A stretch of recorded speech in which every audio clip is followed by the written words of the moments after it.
Our next guest is warning about chasing this, though. He says, don't get too excited. It may not be the all clear here. Let's bring in Dan Niles. He's the founder and portfolio manager at Niles Investment Management. Dan, before we just jump into the software piece of this, what do you make of the broader market sell-off? The Iran war, the higher oil prices, higher yields now that we have to contend with. Do you just look past that?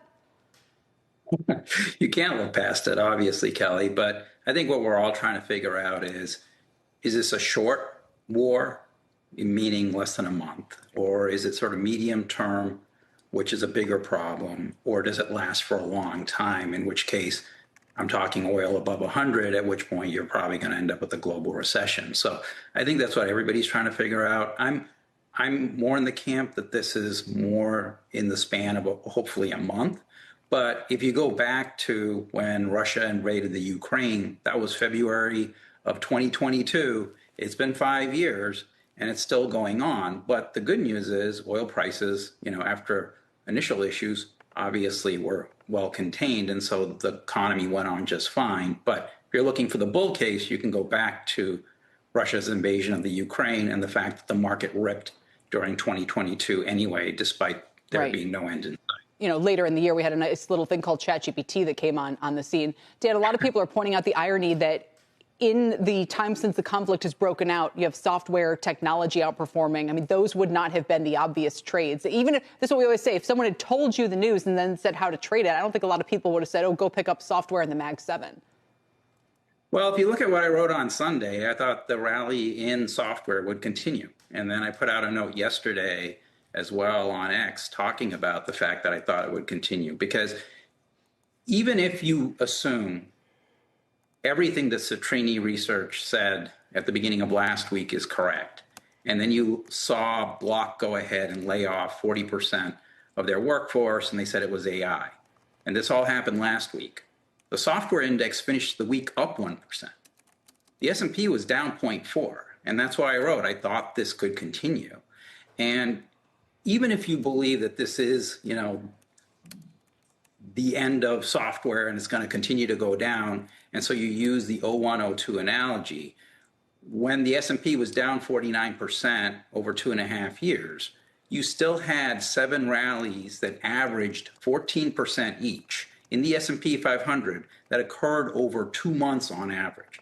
Those are huge moves. So my feeling with software is, and that's why I have a lot of my exposure right now, because my belief was in the short term, you would get this kind of rally, and that has continued. And if you look at IGV as the example of that, which is the software ETF, it has been bought open to close, if it closed here, for 8 straight days. It's been on better than average volume.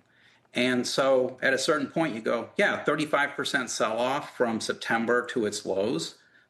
You're going to get a counter trend rally, and could it gain back half of that? That's kind of what happens during these vicious sell-offs, even if this is not the bottom.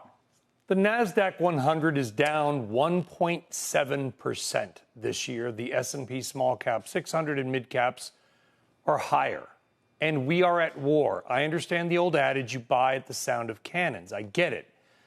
But I just feel like, does it feel like to you, Dan, that the markets are overly complacent, given that we are in the real position of running out in the world, not in America, of pretty significant commodities if this continues for a couple of weeks?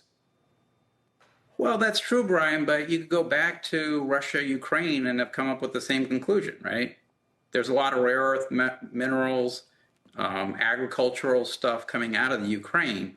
And so that was the fear. What did 2022 end up doing? It ended up being up 27%. Even so, you can look at this. And so I always say it's not the news. It's the reaction to the news that matters, because people will make up reasons to support why the stocks are doing what they're doing. Usually price leads the narrative. It's not the other way around. And so I'm looking at this going, well, I know what I believe, which is stocks should be a lot lower. But the market is telling me that this is going to get resolved. And whether that's because the number of missiles flying keeps going down every day, and so they have to run out of that at some point. Whatever it is, the market's trying to sort through this. Now, I do believe, which I've been saying for a while, you need to be hyper selective. And so I've said on CNBC before, you need to get messy. And what I mean by that is, right, utilities, the U is up 9% year to date. Materials, energy, staples, industrials, you look at that 5 subsectors of the 11 of the S&P 500, they're up between 9 to 25%. You're only suffering if you're in tech. Yeah. Right? So, and there's some good reasons for that. But if you're diversified, you're not having a problem. The Russell's up 3% year to date. The Magnificent Seven are down 7%. The equal weighted S&P is up 4%.